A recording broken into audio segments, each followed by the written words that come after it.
commence ce matin avec le plan d'Anne Hidalgo pour la sortie du confinement à Paris. Pas question de laisser Paris envahi par les voitures, clame-t-elle ce matin en une du Parisien. Les rues de la capitale vont ainsi être réaménagées pour donner encore plus de place aux piétons et aux vélos dès lundi prochain. Nous sommes maintenant en direct avec Thibaut Cordier, reporter BFM Paris, en direct de la rue Saint-Jacques dans le 5e arrondissement. Voilà un des axes concernés par les mesures. Qu'est-ce qui nous attend, Thibaut, en termes de déplacement donc à partir du 11 mai?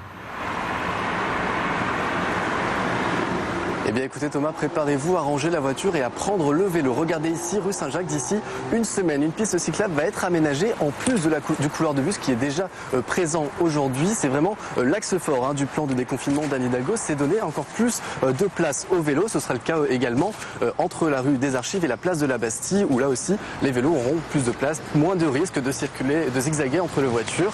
Et l'autre idée aussi d'Anne Hidalgo, on en parlait récemment sur BFM Paris, c'est de pouvoir longer certaines lignes de métro. Ce sera le cas par exemple de la 1, de la 4 et de la 13. En clair, il sera possible par exemple de suivre toute la ligne 1 en surface au lieu d'être confiné en souterrain. Autre rêve d'Anne Hidalgo, ce serait que les habitants de Petite Couronne délaissent la voiture aux portes de Paris. Pour cela, 2000 places de parking relais vont être mises à disposition.